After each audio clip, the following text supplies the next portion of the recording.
Welcome to AEC Stories, the USS Mount Hood podcast. This is former SM3 Dempsey, and today I've got BM3 Dave Teresi, and we are doing a great podcast from Oregon to California. This is going to be a good one. Stay tuned. Share it with all your friends. It's going to rock. Two big manly men. One's eating cookies right now. I'm sitting over here. That's you. How's those cookies, man? These cookies are fantastic. So we were just talking, and you're telling me how you listen to podcasts too. And I was like, when I tell some of the older sailors, they're like, yeah, podcasts. They're like, what's that? Is that some kind of, what is that? Some Vine video? You know what I mean? But how long have you listened to them? I'm just curious. I know this is off topic. For a few years now. Okay. Excuse me, so I have to discipline a kitten trying to get into my subwoofer. You are the subwoofer. Oh, so Jesus. Usually I start this off with what got you to join the Navy, and you were starting to tell me earlier in a phone call, but how did you get into the Navy? Well, it was predetermined for me at birth, I believe. I'm actually sixth generation Navy in my family. It was kind of thought of at the time, without being said, that if I hadn't have joined, I probably would have been exiled. But it never went through my head not to. In fact, I enlisted the second day of my junior year in high school. I went to the recruiting office and got into the delayed entry program. And I didn't even tell my dad for a couple of weeks. And then he just happened to mention something about the Navy. And I'm like, oh yeah.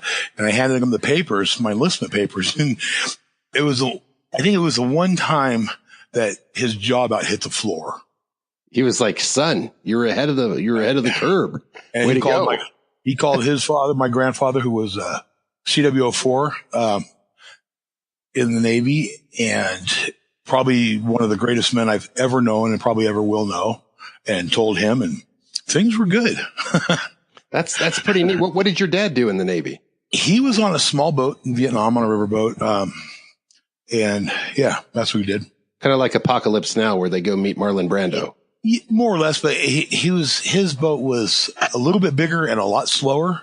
Okay. But, they transported people and equipment up and down the river. And unfortunately, 2 days after he left, his boat got hit real bad. And, wow. His friends most of the guys we're no longer with him anymore. And he always felt bad about that. That is a tough thing on a guy, because you feel you could have done something, but you couldn't. And it just puts you at a place where you're going in circles. There's really no solving that riddle. Yeah. I mean, really, what could you do? If it's going to happen, it's going to happen. So your dad, grandfather, I mean, it just was there. My uncle, my dad's brother, he was on a submarine during the Vietnam, except he wasn't in Vietnam. He was, the submarine that he was on, they laid on the bottom of a river in China, listening to the traffic, sending supplies to the North Vietnamese. Wow. And he said about 2 to 3 times a week that the Chinese would find him and they'd start depth charging him. And the sub that he was on was so old, they would worry that they couldn't get it started and get away fast enough. Yeah. Start up the old diesel. We're going to get that 6 knots and head out of here. That's it. Yeah. So where did you go to boot camp at? San Diego. San Diego? A couple hours away from my house. So it was like everything was close to home. I mean, you get stationed in California. Yeah. Was Mount Hood your first ship after boot camp? First and only ship, yes. And the whole tour there. How was boot camp for you? It was okay. It wasn't that difficult. I was actually, unlike now, I was in pretty good shape back then. So that part was no big deal. But there was a guy that he was the one guy that always made you have to do the 50 extra push-ups or sit-ups. And apparently our feet tangled going up the stairs one day and he fell. And so I ended up getting set back a week, but I'd already done everything. So I got sent to this other company and I didn't have to do a damn thing. And, so the final physical test that the second company had to do, I'd already done it. And they had another guy that was about the same size as me. And one of the instructors, just to mess with us, said, you guys are cheating on the sit-ups. And he winks at us because he knew we weren't, but he was just trying to, scare other people. So like, you guys got to go run with these guys over here. So literally we had one of the SEALs took us on a run, and we were gone for about 3 hours. And, but we just went on this nice jog. He's showing us all over the beaches, and he's like, oh yeah, we do this over here and we do this over there. And he was actually a really cool guy. And, it was kind of a nice break. So I think they did that on purpose for us. That's really nice. So did you ever think about becoming a SEAL, or you were just focused on Mantic? Who doesn't, but I probably had the physical capabilities back then, but I didn't have the mental capabilities. And that is paramount. If you don't have the, upstairs what it takes to focus through all that, then you might as well not try. And I just didn't think that I could do it at the time. I wanted to. Yeah, you were a specimen. You're a really big strong guy. I remember. But I had a pretty bad motorcycle accident when I was 15, and basically busted my head all to hell. And that was another concern because I had talked to them about it, and they didn't know, with those injuries still being only 3 years prior, if it would affect my performance when they tie your hands and your feet together in the pool. Okay. That could have been a bad thing. Or something deadly, or compression. Yeah, there could be a lot of things. Yeah. Right. An explosion too close. Anything could have happened. So it just, knowing all of that, it probably just was smarter that I went to the fleet, which I hadn't intended to do in the first place. So did you know what a bosun mate was before you came into the Navy, or while you were going through? You did. I did. My dad was a bosun's mate. Ah, so you knew what you were in for. Like, unlike the other guys that didn't pick a rate and like, I'll just go where they take me. he was actually in the Seabees. Oh, okay. But yeah. Yeah, I got a friend who's in the Seabees. Well, I just made friends with him, and well, those guys are cool. They do some really neat stuff. One of the jobs I've had later in life was running heavy equipment. And had I done that in the Navy as a CB, I probably would have stayed a lot longer, because that, they got some pretty good duty, but then again, sometimes they get some pretty crappy duty, like anything else. Yeah, you get stuck on Diego Garcia or something, some island with no woman and no beer or something. Yeah. And make boot camp look like a fun place. Really. The submarine, I just grabbed a photograph. The submarine that my uncle was on was called it was the USS, the Pomadon, SS 486. Wow. I'll have to look it up after the podcast, but you guys are listening. You can check that out. What's the Pomadon? Pomadon. Yeah. Paul Ocean, Mary Ocean, David Ocean, Nora. Okay. 486. Now they can get a visual on Wikipedia. All right. And the brick that I have at this, memorial actually says USS Mount Hood AE 29. That's so awesome. Yeah. It's pretty cool. So did you go to seaman school right after? Like I talked to a couple guys I've interviewed so far that went to deck, but they went to like a seaman school right after boot camp, right? Yeah, they did. What was that? What was that school like? My wife was standing in front of me doing something, and it totally just took my attention away. Now she's walking off laughing. It was like a basic knowledge type school. They taught you a little bit about everything. We had, he was a quartermaster first class was the instructor, and he was a reserve. And, this was his reserve duty was to teach this class. And he showed up about, maybe for the first week. And then then we didn't see a lot of them. He's like, go play with those mops. I'll be back tomorrow. Swab. So where was the Mount Hood when you reported for duty? Where was it? It was located? It was in Concord. And it was cold. It was foggy and miserable. And I was walking down that pier, and I walked down that pier, and I walked down that pier. And then I saw the ship. That was a long ass pier. I recall. I hated that pier. Did you ever have to stand watch on that thing? Yep. And I was talking to SM2 Dalton about it the other day. Dalton, that guy'd make me laugh.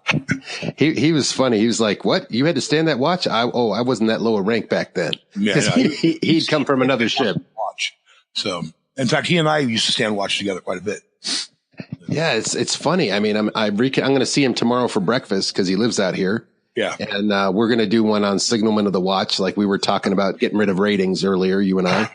Yeah. Ridiculous. Yeah. What rocket scientists have thought of that? Well, this would be a good idea. Let's get rid of one of the ratings that has been there since the beginning of sailing. Why was it there? Because it was needed. Yeah. International flags are international for a reason. People don't run into each other that way. There's a lot, man. There's a lot. The lookout duties. I mean, it looked like we had a skate duty compared to you guys. You guys worked hard. You guys were like the infantry of the Navy. I mean, that's the way I looked at deck. Well, yeah, kind of in a way. I mean, we always, if another division needed help doing something, they'd send us. I was on the flight deck a lot. I was at LSE. Started as a Smurf, as a chalk and chainman, and then moved to LSE. So you would help with the unreps on the flight deck? You'd help get all the stuff loaded up or land the choppers? Yeah. Or yeah, I was a signalman. I was the yellow shirt. The guy waving. Okay. I basically did low impact aerobics for 10 to 20 hours a day. Little Jane Fonda with flashlights and lightsabers. Don't say her name. She's got no business in any military setting whatsoever. Agreed. That is a sore spot.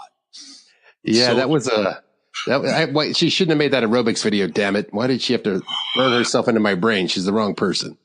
But but I thought as a signalman, I was going to have the job that you were doing. I thought, okay, I showed up to Signalman A school in Orlando. I'm like, where's the flashlights? Where's the flashlights and the goggles?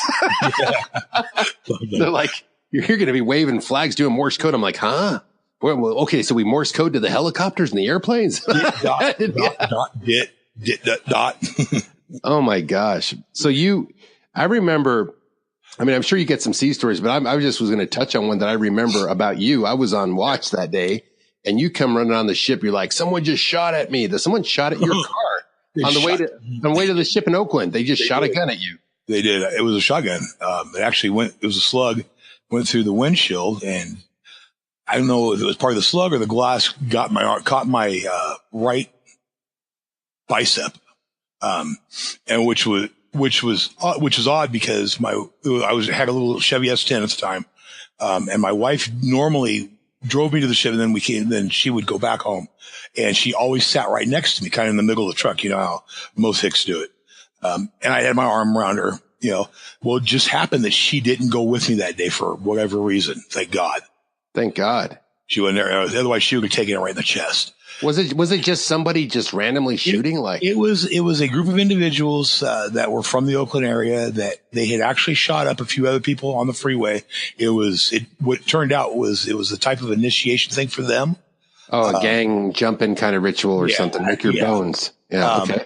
And the odd part of the whole thing is my wife's a lot of her cousins were all on Oakland PD. In fact, her one cousin investigated this case. It was one of his cases. He actually retired from Oakland PD as the head of homicide. And then the next day went to work for the Alameda County District Attorney's Office. And he investigated all of the death penalty cases. Wow. So did he help apprehend the suspects there? Yes. Yeah, he did. You don't mess with you. You're shooting at the wrong guy. His family's going to come get you. Yeah. And you're lucky he didn't get you. I didn't know it until years later that when I was talking to him, I actually applied at Oakland PD. I went through all of the testing. And when it came down to it was basically like a one-on-one interview with one of their psychologists from the department. And, it was kind of a funny reason. That can go either way. Why I didn't get hired. Their reasoning, and it was kind of like the reverse of everything that you hear these days. They wanted to hire Asians and African Americans at the time, and I was a white guy. I passed. I scored 99% on the written. I scored basically 100% on the oral. Passed physical agility. The physical agility, that's a story in itself. That was just unbelievable. It was underneath the freeway, for one. The course was set up underneath the freeway. Near the Oakland police station over there out near Broadway? Yeah.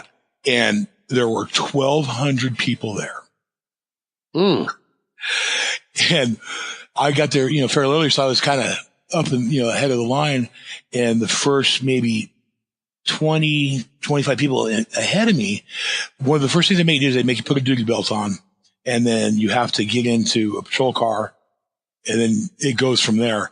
Well, I'm watching these guys put on the duty belt, and there's guys that have their holster between their legs in the front, between their legs in the back. They got the belt slung across their shoulder, and I'm looking at them. I'm like, haven't you ever seen a policeman? Ever? Not Wyatt Earp. Was it wearing one of them jockstrap holsters? I get it. Oh God! It was just so. I like to draw from the middle. At the time, I was a reserve police officer up here in Oregon, so I had already been working for a couple of years. So when it's my turn, I go up and I put the belt on, I adjust everything where it's supposed to be, and I asked the instructor, I'm like, "Do you have any keepers?" And he looks at me, and he's like, "Oh man, come on!" So he knew that I was an officer, so he already knew that I knew what I was doing, and which worked to my benefit. So, but that 6-foot slick wall that they had was just not my friend. Oh, I mean, you could probably see over it, but still. Well, I found throughout my career, that it was easier for me to go through doors and walls. It just worked out better. I didn't have to think about it. I just had to drop my shoulder and keep going. Oh, ramming speed, just like over in Animal House. Oh God. One of my really good friends in the department, he was a little bit bigger than me. And there was not a door that we met that we couldn't go through. In fact, we would make a game of it. I should just give you guys some shoulder pads. Okay, get your helmet on. You're going to go in. You can keep the battering ram. We're sending in Teresi and his buddy. Right? They had a search warrant one time on a house, and I went to kick the door, and we could see the people were inside. They were all asleep in the living room. And these people had like a Rottweiler that was normally pretty mean. So the chief gives me the nod, and I go to kick the front door, and it had glass panels, at the top part of the door. Well, I kicked it right underneath it. I guess I kicked it in the exact sweet spot. The door came off the hinges, flew into the living room, and pinned all of the people that we were after under the door. So we go running in there, and it's, you see these guys, through the glass, they got their hands on it, their faces, they're like, "What the hell?" We literally laughed so hard that we couldn't even handcuff him. We were just trying to. The Rottweiler goes through the bedroom window, and they didn't see him for a week. Oh, the bigger dog came running through the door. God. It was one of those things that I was laughing, and then every time I'd stop laughing and I'd look back at him, I'd start laughing again. The chief had to leave. You wanted to say you're under arrest. You're under my feet. Yeah, you're under the door. And so stay there. Halt. Hands up against the door. That's awesome. So where was were you on? Did you go on 2 Westpacks or one? I went on 2. The one World Cruise and Westpac. Was World Cruise first? Yes. Yeah. Okay. Where did you go on that tour? Oh God. We went to Hawaii, of course. We always started there. We didn't go to a whole lot of places. We spent 110 days doing BFCs in the Gulf at that time. BFC. So it was like we're going to go to some ports, but you're going to spend a lot of hang time out in the middle of the ocean. Well, we spent like 1 or 2 days in ports, and that would be it. That was the max. We'd been out to sea so long that it was one of those deals that, they flew beer on board. Everybody got two beers. Oh yeah. Those $40 beers. I know about those. Well, mine were $200 beers. I made $400 on 2 beers. Oh my gosh. I can only imagine what kind of shipmate would pay that for that. Yeah. Most of them were boiler techs. Yeah. Those guys were pretty hardcore, and there was other guys that would drink straight Listerine as their flask. I saw some guys drink some stuff that, wow, I'm surprised that they survived it. Unlike a couple guys that made some wine. It was Boatman did that. He was telling me, he said he was yakking. Well, Boatman, it was Tony Lavoie. I knew him. BM3 Cotiza. Mm-hmm. And Boatman a little bit. And Boson is the one that gave him the recipe. Well, when it came to the part with the yeast, he didn't tell him to strain the yeast. He just said you add the yeast, and that's what made him sick. I've never seen anybody vomit so far in my life. They might as well be drinking floor stripper. Yeah, some floor stripper. Let me get some of that wax stripping fluid over there. That'll help. These guys, it was so bad. You almost felt sorry for them for a minute. Ironically, as much as I like to drink in my first 3 years in the Navy, and I quit after 3 years. I went to rehab and I quit for the rest of my 3 years. I was in for 6. Yeah, I did most of my hard drinking I did in the Navy because that's what you do when you're in the Navy. You know, that's the stories that I grew up with, basically. Same. And I used to drink occasionally with the guys at the PD, you know, on our days off or whatever. And then right before my son was born, I just said, you know what? I'm not going to do this anymore because I grew up that way with people being drunk all the time. And I just decided I'm not going to do that. And I can count the number of drinks I have in a year on my fingers every year. You know, I have less than a dozen in a year, I believe. I'm probably good for about a dozen a year. I was telling everybody 2 every so many months. And then I had 2 events where I had beer. I'm like, they were like 3 weeks apart, but I go, I had 4 beers. That doesn't count. Damn it. But be honest with your numbers and you won't do too much is what I find. At the reunion recently, I had 1 beer at the bar that we were all at, and then 1 beer on board the dinner cruise. That was it. So who did you see that you hadn't seen in so many years other than me and Dalton? Everybody. Who else did you see? Boatswain too? Yeah, Boatswain, which was good to see him. I used to hate the man because he was just an ass to me. But I found out why. He and I talked, and he told me something that really changed the way I saw him, and it made me feel really good.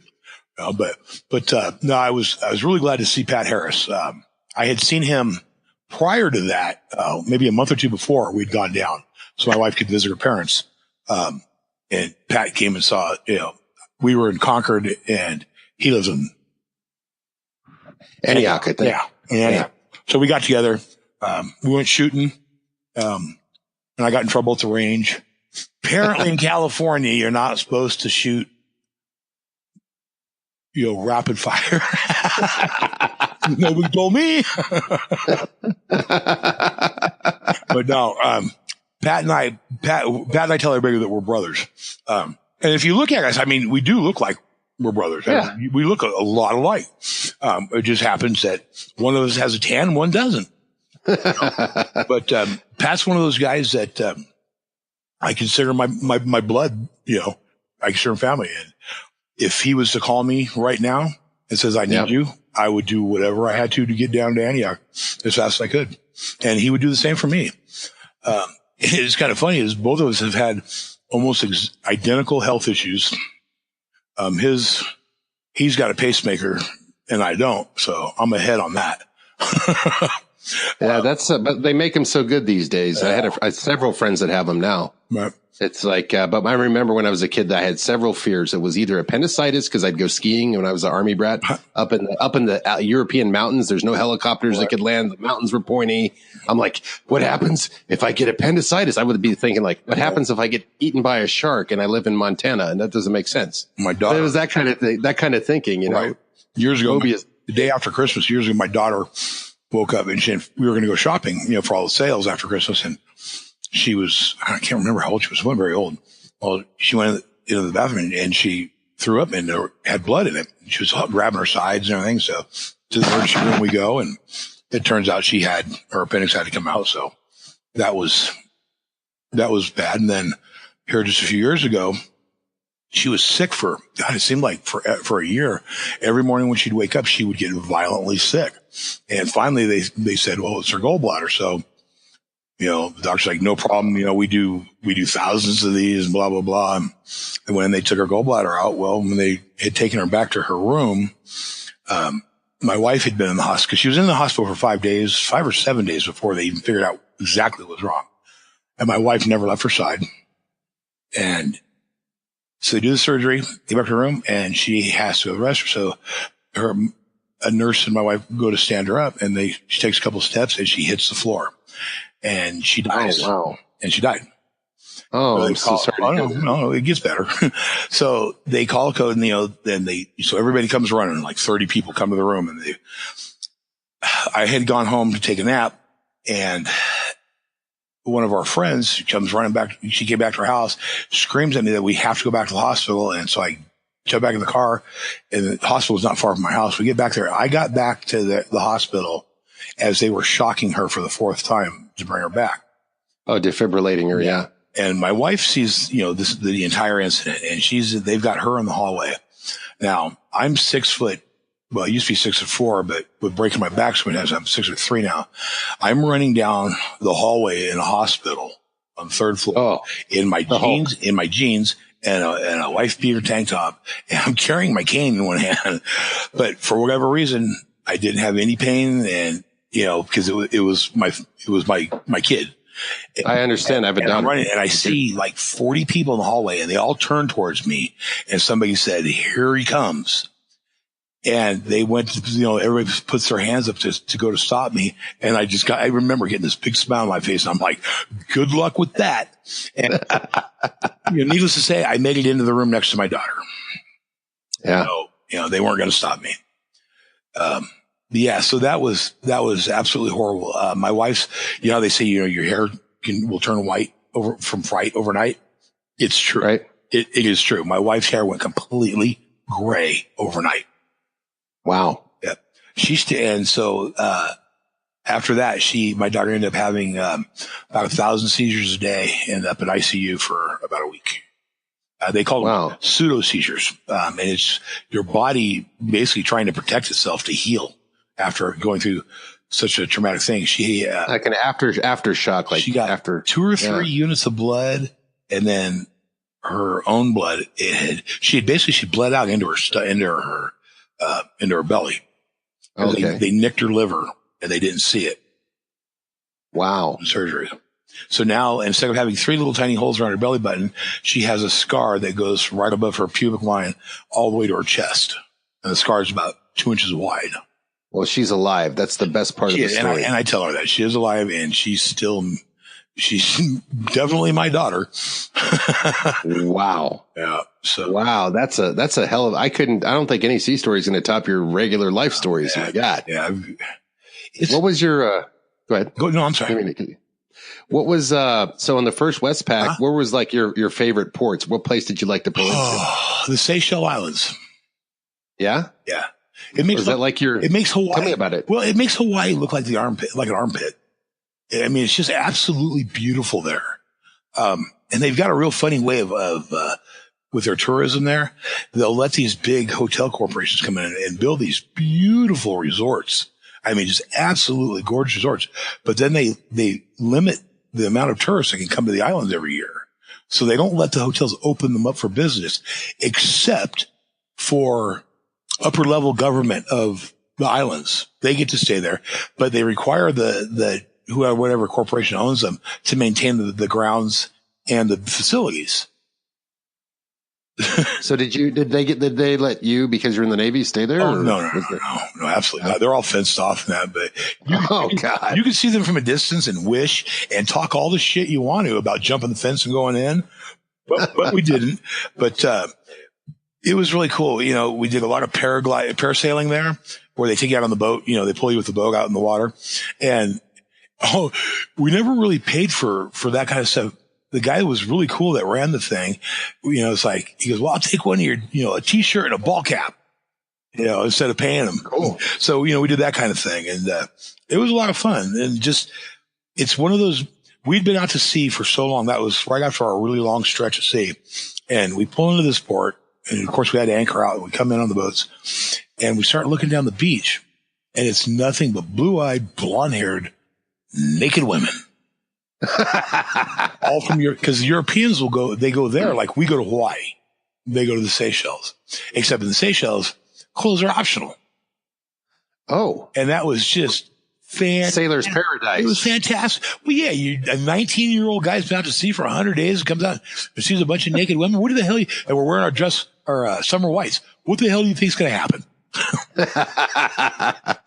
Perhaps a little night wrestling. Well, I'm pretty sure. I'm going to go ahead and jump in this water real quick. I hope it's cold. Well, it's funny because they got this big old brute of a man rolling on there, and they're hanging out there with Franz. Oh, God. And they're like, "Oh, look, it's Dave Teresi." Well, no, what a man. I didn't quite went that way, but it's, you do what you got to do. And if if you've got to chase off old Pierre, then you chase off old Pierre. Hey man, Sancho's in the house. That's funny. That's hilarious. So had you traveled before you joined the Navy? Had you gone anywhere before? No, I hadn't been anywhere.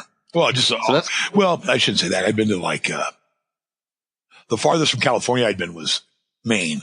On the other side. Okay. Well, from West Coast, East Coast, I had relatives that lived there, and my grandfather took me there for a summer vacation for a couple weeks. I was there last year. My wife and I rented a house on our own private lake. It was amazing. Yeah, I would actually really like to live there. I just don't know how well I could weather the winters.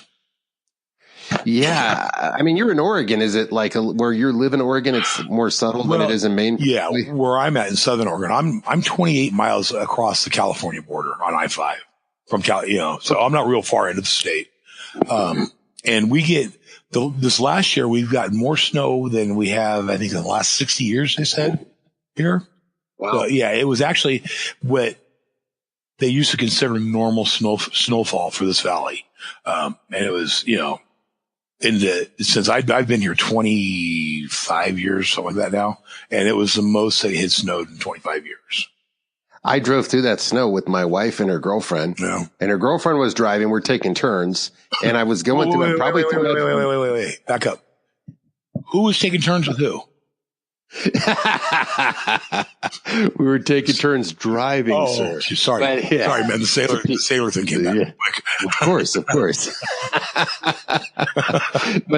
But anyways, her friend had never really driven in snow, and I didn't feel any more comfortable than I didn't care if the stranger was driving, if I was driving, because it was slippery. The car is like about to roll off, and we're just all giggling under our breath, like, hee. I'm glad I made it through this pass. Oh, you're doing so great. And I'm like, I'm just trying to be Tony Robbins in the backseat. You're doing that. With your eyes closed. And little did I know, I probably drove right through your town. That's like one of the first places you hit when you come into Oregon, right? There's 3 cities before you hit mine, and they're not real big, either one, any of them. Ashland's the very first town, then Talent. Talent is where I was an officer for most of my career, and then Phoenix, Oregon, and then you hit Medford.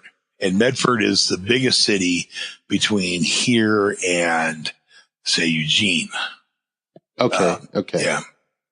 I had to pass through it, I'm sure. Oh, you did? Yeah, you have to. I-5 goes right through it. And I-5 is the only freeway in Oregon. We have some smaller highways like Highway 99, Highway 62. They run, here and there. But I-5 is the major freeway. It doesn't get more than 2 lanes until you get to Eugene, Portland area. Then it widens out a little bit. So after Seychelles, right? Bring it back to the Navy, of course, because I love your Oregon stuff. We'll be like talking like this is a podcast. I've hit my head so many times. It's really hard for me to pay attention. Don't worry about it, man. You're telling great stories. I'm loving your content. The Life of Dave Teresi. This is the new name of the podcast. But seriously, like as far as like other ports, what else would you say would be your second favorite? Oh man, I'm trying to remember. I know we went to Africa. We went to the Philippines for about 36 hours. So that wasn't fair to you. The only thing I really remember about my first trip to the Philippines was I remembered never to drink Mojo again. That stuff is a trip, isn't it? You're drinking it. You feel safe. You feel like you're sober. Once you stand up, death rolls. It's like a gravity bomb. Oh, does something. It's like drinking Kool-Aid, and then all of a sudden Kool-Aid just kicked your ass. That was a weird concoction. I thought they threw an egg and 7-Up in there or something weird. But they did. They probably squeezed the bar sponge in it, as far as I know. Yeah, would you like some bar sponge juice? It really kicks. No, that Mojo and that Bullfrog, I drank that stuff, and man, I remember the first night, same effect as what you had. I could handle my liquor back in the States, sort of. Up until like midnight, I'm going pretty good. But, there at about by 8, 9 o'clock, I'm thinking I'm at where I'm back in the States drinking at 9 o'clock evening. But really, when I stood up at 9 o'clock, I was past midnight. You know what I'm saying? I was sideways. It was so bad. I just remember vomiting. Those barbecues, the meat sticks that you get all up and down the side. Oh, I don't know. I probably bought 50 pesos worth. So I had just tons of these sticks. I just remember throwing that stuff up for 2 days. That was a weird, you never knew what you were eating. I remember getting chicken claws on a stick. Yeah, chicken feet. Like eat the meat off the chicken claws. Chicken feet, yeah. Right? Yeah. I was like, really out in the barrio, you get more of that. Yeah, right. Out there. Were you there when the ship broke, the rudder broke when we were in PI? Oh, yeah. So that's the Westpac after the world tour. Yeah. And I hear it's a Navy tradition for your ship to break down near Subic. Well, if you're lucky. I wouldn't want to do it now, but nah. Back then it was okay. I had heard stories about Subic from my dad and my uncle and my grandfather. My dad said when he was in, they literally, when you cross the shit river, when you cross over the bridge, literally, he said about every other time you'd see a body floating down. That place was bizarre. Did you rent a house out in town? I did. I rented a townhouse. We had a place that we rented. Were you out in Barrio or were you in it was the very first street when you cross the bridge, the very first street that you could turn right. Okay. I know exactly where that is. It was down there. There was like an exchange place right there as you get over the bridge, right there in the corner. There was, it was right past the USO. Oh, so you went close, man. I had a house up in Barrio Barreto. I was living up in the jungle for a few days. Then I get a townhouse with one of your bosun's mate, Yoakum, I think his name was. Yoakum. Yeah, Yoakum was my roommate. And I remember Shock. The face doesn't come. The name is there, but the face doesn't come to mind. Real tall, skinny, red-headed guy with buck teeth. Well, it sounds like Shock. I don't want to talk bad about anybody, but talk about a box of rocks. That was as smart as a hammer. That's bound to be had. I mean, I had one podcast where someone was just throwing names around, that guy. And I'm like, let it go. There's a couple guys like that. I really wish I knew what happened to them. There's a few guys that I've tracked down over the years, that, it was interesting to see what had happened to him. But you remember Pee Wee? Yeah, I remember Pee Wee. Do you remember the story about Pee Wee when we were in Hong Kong? No, I don't know. Tell me about this one. Well, Pee Wee's an interesting individual, and he's actually from Maine. I remember. Okay. He's from this little town somewhere, I don't know where, but he would get every so often they'd send him his hometown newspaper. And like the headlines would be, Mrs. Jones has tea with Mrs. Smith. I mean, literally, that's the kind of place this guy was from. So all I could, every time I see that, knitting competition on Sunday and banjo music, that's what comes to mind. His favorite food was fruitcakes. I mean, come on. The guy slept next to me for 3 years. I saw it. What an eclectic guy. So anyways, we're in Hong Kong. I think it was the second time we were in Hong Kong. Remember, because on that cruise, we went there twice. And apparently he befriends, or they befriend him, these Russian sailors from a Russian merchant ship. And they invite him to go out to sea, to take a cruise on their ship. Well, 3 days later, he comes back. Oh, like he was abducted by the aliens. Yeah, I just remember coming back to the boat, and all of a sudden there's all this red tape around my cube, by order of CIA, what was it? NIS. Yeah, it was NIS back then. Naval Investigative Services. Came in, they taped off everything. They taped off my rack. Wow. And I'm like, what the hell? And someone was like, Pee Wee was on a Russian ship. And I'm like, what the fuck? But when you sit there and you think about it for a second, it's like, well, you know what? That's just not that weird. It's Pee Wee. It makes sense because they had a lot of fruitcake on board. And that's how they got him. They made a little trail of fruitcake, and he found his way to the ship, and they captured him. His first name was Andrew. I remember that. I can't remember his last name, but I just remember when they finally let him go, and he came back. I look at him. I'm like, what the hell are you thinking? And he had this habit of just, he'd cock his head, and it took him forever to ever answer you. And he'd look around and he'd shrug his shoulders and he'd lift that one eyebrow up in the air. Like, I don't know. And that's what you'd get out of him. He did that at Captain's Mast one time. Oh my gosh. Captain with him. I don't know. Well, didn't that surprise you when you joined? You get a sense, you get an intellect, you get a great mouthpiece on, you can talk, you think, can tell that you're smart. But I mean, when I talk to some of these people that we met in boot camp, there's guys that had like third grade educations. I'm like, how did they get in? And I'm not being mean. I'm like, where did they come from? I can just do basic stuff. Even if you're basic, there was a guy I went to boot camp with. He was from Kentucky, so we called him Kentucky. He had ears that stuck straight out from the sides of his head.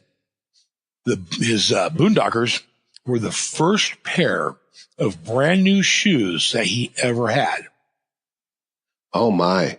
His feet were like concrete because he was barefoot. Him and his brothers were barefoot most of the time. I'm talking. Wow, poor guy. When you think of the term or the picture of hillbilly, Deliverance. Oh my God. Yeah. Okay, we got it. But you know what? Though? I remember the first time, I stood in line with him when we went in to eat, and he's looking at all the food, and he's like, "I've never seen this much food in my life." And he was serious. I thought he was screwing around at first, but no, he was dead serious. And I got to thinking, like, God damn, man, did I really have it that good growing up? And apparently I did. I just, I was very naive back then, we didn't know how good we had it comparatively to some guys. No, for sure. And for some people, I mean, this was everything. It was absolutely everything to them. And can you imagine how that must have felt from his being in his shoes, like looking at that food? Oh God, never having it's like a brand new pair of shoes, in his life. I was like, wow. He's like, all I have to do is 500 push-ups and I can eat all that food. Oh yeah, he was, and swab. Oh, that's all I got to do. Swab and paint a whole building by lunchtime. I'm done. I don't know. I don't know what happened. I don't know where he went for command or anything like that. But I hope he did well, because for a guy like that, that was fantastic. I look at it and I'm like, I'm not eating that shit. Wow. But he. Look at, he was like abundanza. His tray would look like he just picked it out of the rack. It would be so clean when he was done eating. I mean, he ate everything. But, now that I'm older and a little wiser to the world, I understand why. That's all crap I took for granted way back then. Well, we didn't grow up in necessarily a poor area. Even middle class or average was still great. Yeah. Even broke was still wonderful compared to that, because that's below that. I mean, I grew up in Southern California. I grew up surfing every day and, all that good stuff. We didn't live in the best neighborhood where I grew up, but we didn't live in the worst. We were more towards the upper end of it. And, but it was great. We had very little crime where I lived then. Now it's completely different, but, I didn't have any complaints. Did you, here's a quick question. I don't know, you just made me think of it. You're from Long Beach area. Was the Dogtown Z-Boys full blast when you were a kid? Was that going on? Well, it was, I was probably, fourth or fifth grade when that was going on. So I was a little younger. Me too. Because when I got my first skateboard with the urethane wheels, and it was just like the ones they had. It was yellow as fishtail. It had the big, clearish yellow urethane wheels. That was my very first skateboard. But I remember other kids that were a little bit older than me still riding with the clay type wheels. Oh yeah. Those little red ones or whatever those miserable. Were. Loud. Yeah. Every time on the sidewalks, the click, click, click, click, click of the lines that they cut in the sidewalks. Every time you'd hit one of those old wheels, you'd fall off your skateboard. Yeah, I remember those. It wasn't until the urethane wheels came out that you could go over them smoothly. I was into all things wheels. I was into street skates, kind of like Greer's. I was into rainbow shorts with a headband, man, disco up. I really can. Dude, I had a Walkman. I probably had a headband on. I probably had the whole attire at one point. Walkman, and you graduated to the Discman. Hey man, I used to go to discos when I lived in Italy. Disco, we were 10 years behind, so disco was still cool. Disco was, you look back now, disco wasn't all that bad, man. I mean, they're still using some. Yeah, and the music today and the house music, it's a lot like disco. But God, watching, you watch some of these people dance, it's like, what the hell were they thinking? I mean, I'm a big white guy. I can't dance to save my life to begin with, unless I was in overseas and extremely inebriated, and then I was the greatest dancer in the world, man. Shit, Russian ballet couldn't touch me. But I just figured, because here's something that's going to trip you up. Since I grew up as an army brat in Italy, right? I heard about Z-Boys, Dogtown Z-Boys, the skateboard innovator, the long-haired guys, California. They were the essence of cool. And you were living in that culture, right? But you know what's funny is, you know what we copied back then? Urban cowboy. We're out there riding our bikes around with cowboy hats with roach clips and feathers off the back. With our surfboard rack on the back of our bikes. That's cool. No, it wasn't. You know, you look at it now, it wasn't. It was, you know, we thought it would be, but apparently, you know, I'm surprised we didn't. You were ahead of your time.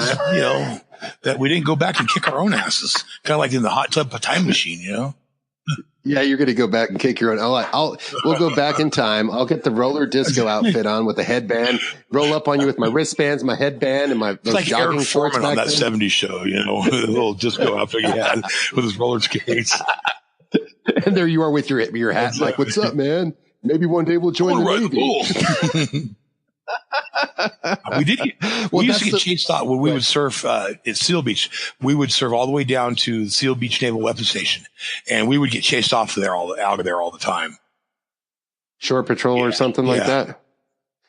That's you know what's crazy is, like, so you were living. See, my whole goal was to come to California because I watched movies. Man, we'd get VHS tapes. We didn't have American TV in Italy. It's kind of like the ship's TV on the ship. Sicily, sorry to interrupt you, but Sicily was another part we went to, and that was probably that and the Seychelles are real close, neck and neck for me on favorites. I played football in high school in Sicily. That's how weird that is. I never went there in the Navy. Our school from northern Italy, they flew us down like we were big pro ball players. All Italia. We're like, yeah, we're going to go play them, and they had a girl quarterback, so we won, kind of. I think, dude. Yeah, and everybody. It was like, we're like, okay, you have a girl quarterback. Today, that would be very PC, but back then it was unique, and the guys were like, I don't care if she's ugly, just tackling her. Whatever. But, I mean, you know, maybe she's married with 6 kids. Who knows? But all I know is that going down to Sicily, that was there was little tremors from the earthquake because they had that huge volcano down there. If you remember, man, you'd see that volcano fuming, and that's beautiful water, great food. Did you like the food there? That's all we did was eat.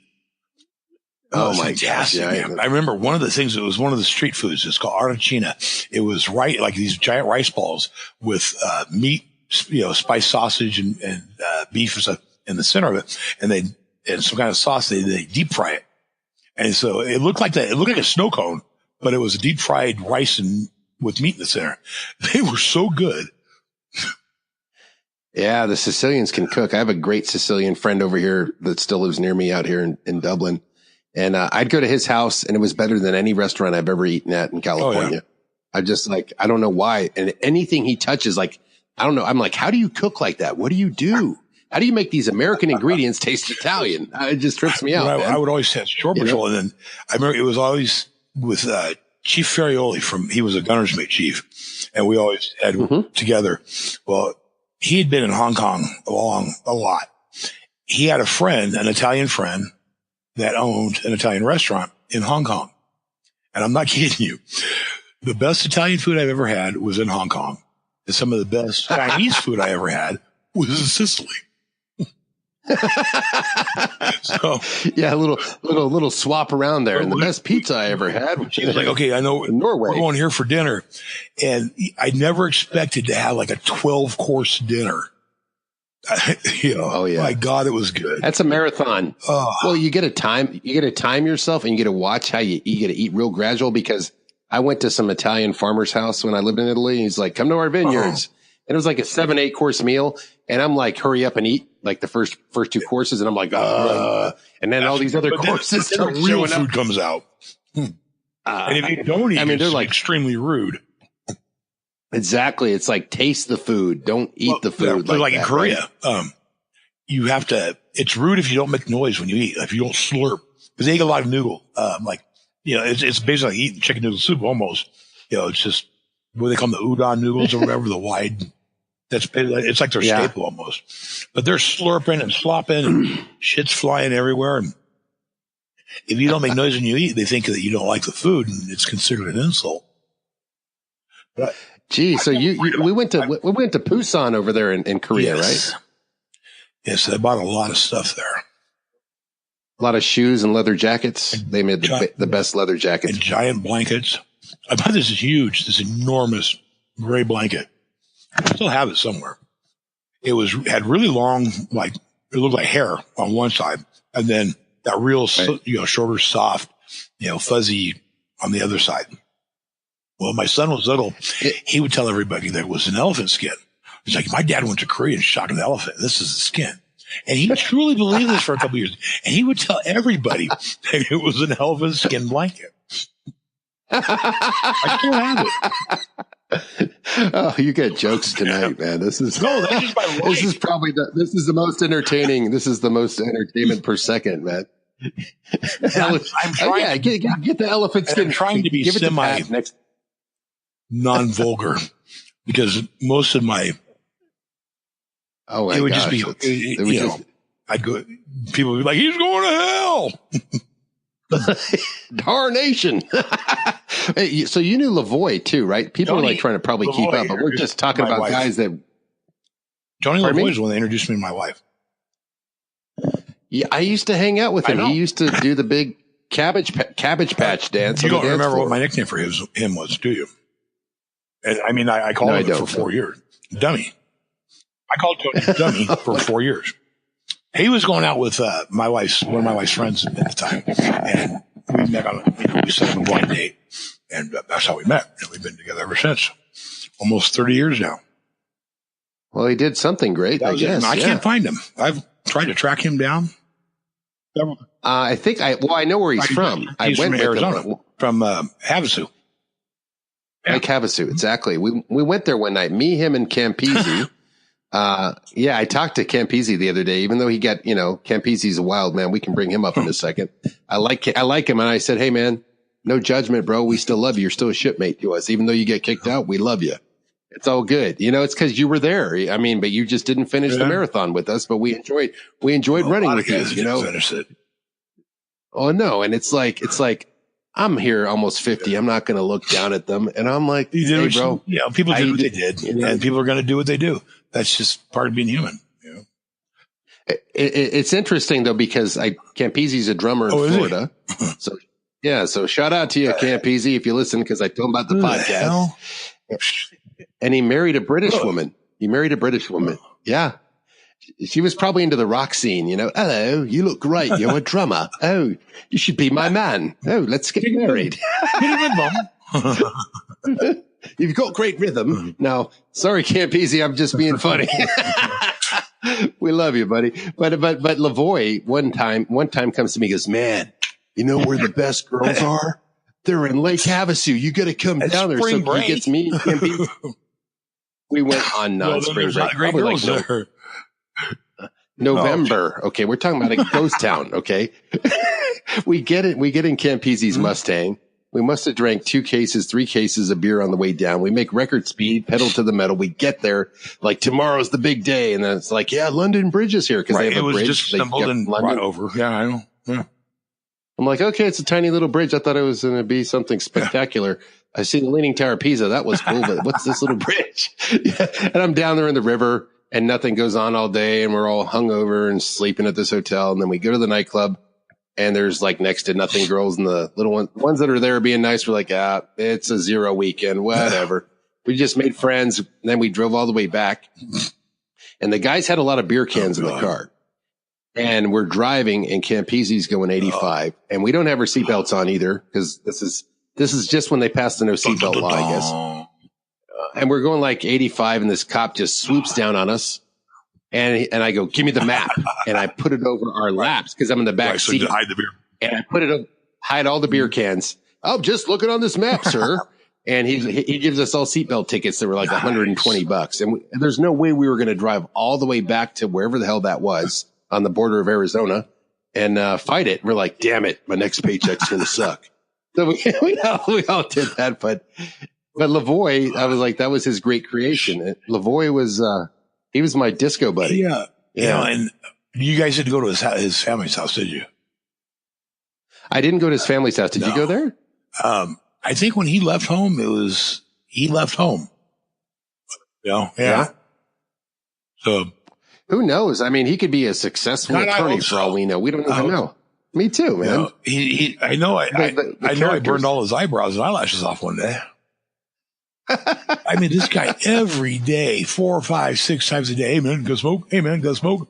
He never had any money. I don't know what the hell he did with his money, but he never had any. He never bought his own cigarettes.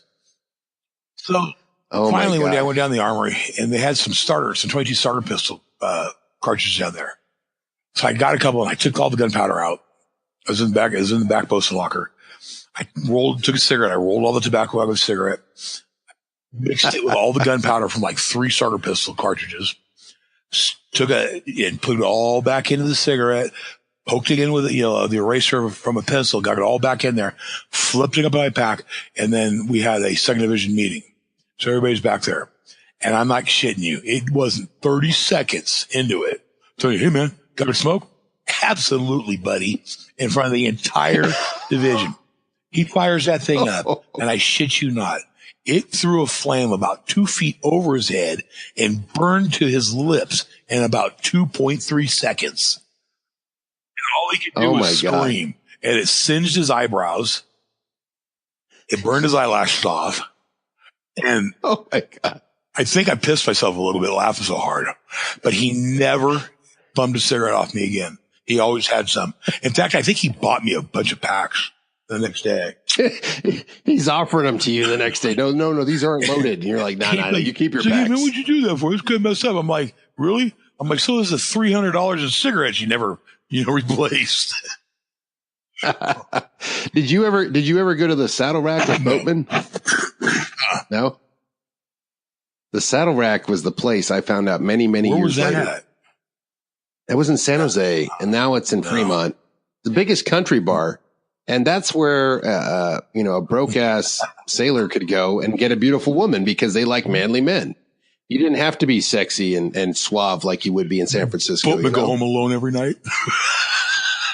Ronnie, I'm just messing with you. He got slugged out in Houston. Boy. Yeah, we gotta hope you're doing okay, Ronnie. I called him, man. I sent him a message. He goes, I'm a little wet, but I'm doing okay. He says, but everything else is just destroyed. I felt for him, man. I looked at, was it his mom's house that was flooded from this hurricane? I'm not sure.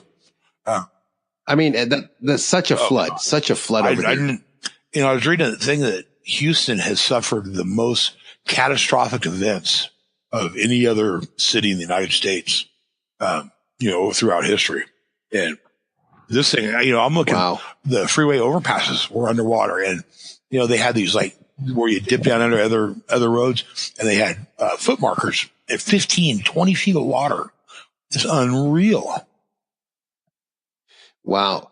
So that's like, I see that and I'm like, I did water and flood damage as a little side job when I got out of the Navy for a minute. You're going to need some major sub pumps out there. You're going to need things. If you have a vac truck right now, head to Texas because you'll make a fortune. Yeah. But the downside to that is too for all the opportunists that tried to do that. They tried that with Katrina. The insurance just stopped paying, and these guys were like $180,000 into equipment, sleeping in a truck, and all of a sudden they're like stuck there and they go broke.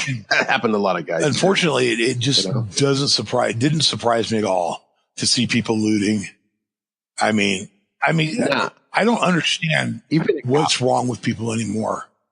I really don't, and I don't care who you are, what you are, where you're from, what color your skin is. Everybody has gone there's groups of people from every walk of life that have gone completely mad. Is that like a zombie apocalypse mode? Like there's a fire, let's loot everything. There's a flood. There's a riot, let's loot everything. I mean, what is it? Classified as a zombie apocalypse is great because there's no tag limit. Right, exactly. But I don't get it, man. That's a situation where you need to be helping, not hurting. I see a lot of good. I mean, in some of the pictures, I see a lot of good. That guy that owns that furniture store, the big chain of furniture stores there, that just opened up all of his stores to people. Doesn't care who you are, come on in. You got a place to stay. They're feeding everybody great. Everybody's sleeping on brand new beds and furniture. And, this guy, talk about selflessness. That's awesome. This guy, he's great. And I can see other reasons, but some people would do that just for the publicity for later. But this guy didn't hesitate for a second. Just opened the doors and said, come in. It's safe here. That's what you got to do. And then there's that guy that owns that huge church there that wouldn't let anybody in. He either said it was too. That's salesmanship right there, brother. Religion for profit and nothing more. Yeah. Yeah. And you know what? He's going to get, the social media justice warriors are doing it on him like 100 miles an hour right now. They're going to be like, go to your church? Nah, you got to pay me to listen to you now. Man. I can see that. Well, I don't know if there was a show years ago about certain pastors, all these, guys that just have millions upon millions. And I look at that, and I'm not a really real religious person. Yes, I've studied, enough to know, and I've been to church enough to know what I believe, what I don't believe. But also, I know what's right and what's wrong, because that's kind of basic knowledge for people. And what they do is wrong. Yeah, it's look at what's the end result. If you're a man about the people, then you should be living at the level of the people, not above the people. I think that's the only thing. Like, how do you know anything's fair when everything's equal all the way around? Not one. You know what? Coming over here, I'm going to fly down in my glass helicopter with golden rollerblades. There's different religions out there that if you don't pay a certain amount of your income, you're not in good standing.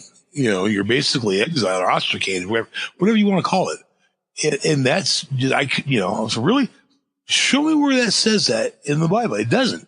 I don't want to get into a big religious debate, but that was something that always just, from the time I was younger to even through now, just, anyway. So now I'm with you on it. It was just a hurricane that brought that up. We're talking about the flooding, and we see Olstein not being as generous and as, walking the walk, and then he'll give 1,000 excuses and reasons why, but what's really in a big building anyways? You're insured. What do you care? That's just it. Yeah. He probably would have made more money by letting people in. Hell, I don't know. He's like, what I got to do? Give another speech, but this one's for free. No free speeches. I speak for money. I have always had a job to where I was working to serve other people, basically, either in protection or building or whatever. That's all I've ever done. That's all I know. That's all I know how to do. And I think even if I just don't get it, man. I don't see how people, where it just doesn't come out naturally. I know people are different, but everybody. But you feel a satisfaction. Yes, yeah. As in most cases, you try to help somebody out, and it usually turns around and bites you. But you know what? I've got a big ass. I've been bit a lot. Well, actually, I don't have any ass left anymore. It's all been chewed off over the years. But I can take it. Oh, you're okay. Yeah, it's all right. But so, the Navy, you were in for 4 years? Yeah, and the biggest mistake I made was not staying in. It really was. What do you think you would have done? What is your trajectory? The imaginary version. How did it play out? I actually had orders to go to Guam, to the USS Proteus, which was the oldest active ship in the Navy at the time. It was a submarine tender that basically was welded to the pier, and it only got underway in case of major storms. Yeah. Wow.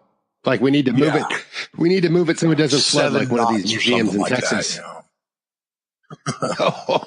I'm going to get out and swim ahead and see if my grandfather was my grandfather was on a ship like that barely made 7 knots. Yeah, I think the Mount Hood's top We were speed was 20. 22. But it might have been 22, and that thing knots. shook so bad it rattled your teeth loose. We were classified in Jane's at 20 or Wikipedia, but I think Jane said 22. That's about 26 miles an hour, give or that take. ship felt like it was going to fall apart. It's just because it was so big. Yeah. It was a great ship, though. I mean, if you think about it, there's like each ship is like, look at it as your condo, how you're going to live. What's the walking space? What's the workouts? Where can I go just get away from the people? My space was on the forward. I was on the main deck forward in an air ventilation box. Nobody ever went in. The door was always dogged down. It was the coldest room on the ship. It got colder than the freezers did sometimes. And that was my place to hide because I had one of the HTs at the time weld a padlock hook. So I could put a padlock on it. I mean, from the inside. Yeah. I'd lock myself in there. That's standard. Like, you watch any old military movie, whether it be the Army, the Navy, whatever, it's kind of, or like the Pearl on the A-Team, he always appropriates something for the guys that they don't have. And, every guy's looking for his hookup, right? Like, I had my own thing. I had my own bucket of, chicken from the mess hall every night that nobody knew about. I put it on board their ship.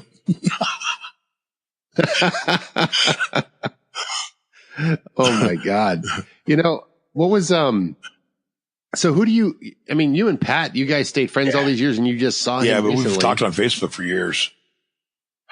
Okay. So how long ago did you guys start talking again? Oh man. I don't know, 5-6 years ago, maybe. I just figured out that, I'd been on Facebook longer than that. And then all of a sudden I'm like, you know what?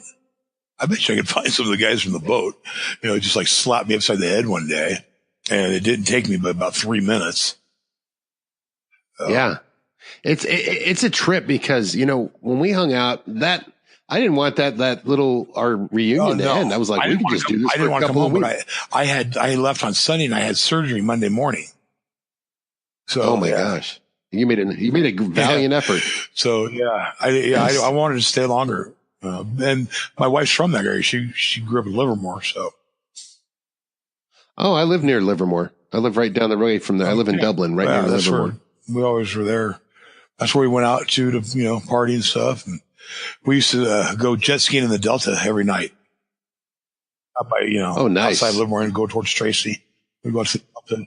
Discovery Bay, the little Discovery Bay inlet. No, just out. Byron. Right out in the Delta. Over by Teresi. Yeah, I went there before. We jet skied there. Every night when I get home, we'd go. That's pretty cool. So what part of Livermore did you guys live in? Like right by the lab. Okay. Yeah. That's near Vasco. Yeah. I know where that is. It's right off East Avenue. Okay. Oh, something's going on. Rocking the mic. Adjust around my ears. Oh yeah.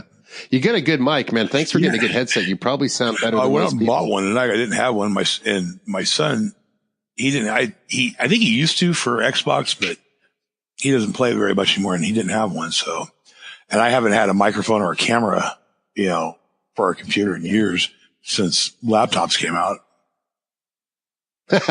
You're like, don't look in my house. But it's funny. It's funny. Well, here's the thing. It's like, you'll get into podcasting. Watch, you have a great way about you, and people are probably listening to this. And I always joke, like on one of the podcasts, I was like, hey man, we're doing it for the truckers, because who listens to podcasts, right? There's some that I really want to start listening to. There's actually a couple that they go and they pull old police files, like cold cases, or they pull cases of, guys are in prison that they think were wrongly convicted, and they'll send you the case files and let you think, see what you can figure out. And there's actually been a few times already where they've ex-officers that have proven where somebody else did it. Just like remember that Netflix show about that guy? Everyone was trying to prove he was innocent and he ended up being guilty. No. There was a series on Netflix. I don't know what it was, but there's a guy that he looked so innocent, and then all the watchers, the people the audience, was like calling that town, "You're just doing it. You're just tricky cops." And it's like, nope, he's the guy. He's the one. It's the way, because I film. I've done some filming in my life. I don't do it right now as a job, but I'm just saying, like, I've done television stuff and things like that before. I grew up working in a TV station in high school. So it's like, I see that they can present anything to you. If I present the evidence from one lens with one direction and my personal lean on it, right? You're going to intake that information that way, just like the fake news, right? So you're a cop, you were a cop. Put it in your hands and it's a whole different thing. My gosh. So how was it getting out of the Navy? Was that a big change for you to adjust to? No, not really.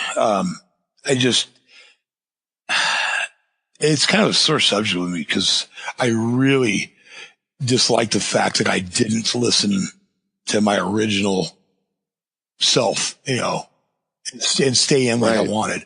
I feel like I let my friends down, I really do. And that hurts, especially, with me, because that's not who I am,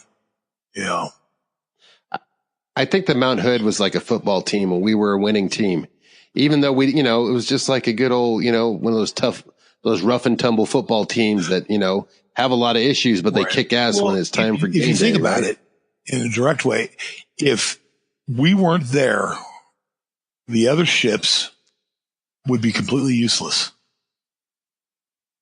That's what the ops boss was saying, because he served on a carrier afterwards. He goes, "You know what? I realized when I finally get pride, and basically, not exact words, but I had pride in the serving on the Mount Hood." He goes, "I wanted to go one of those badass cruisers or destroyers." We all do. We all want to be the guy that blows the missile or the jet or whatever out of the sky, or the destroyer that shot down the satellite. We always want to be that guy. But if it wasn't for the bosun's mates and the quartermasters and whoever on board a ship like the Mount Hood, those ships would never they couldn't do their job. We had the Battle E, man. It was the most badass ship. As much as there was screwballs amongst us. Rough trade in San Diego. I'm not kidding, man. The instructors in there, they're like, "You guys are unbelievable." Like, they hadn't seen anybody come through and execute the drills and and everything the way that we had. That the seamanship, man, the professionalism was there.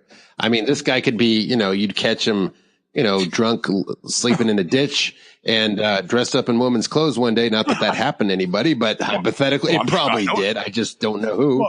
Well, I'm waiting for the podcast where the guy admits it, whoever he is. You could be a senior chief and be in Subic Bay and climb up the wrong tower and be so drunk that you couldn't get on board the ship, and you were screaming at the watch and threatening them with everything, including their life, to come get you. And you just look at them and say, "No."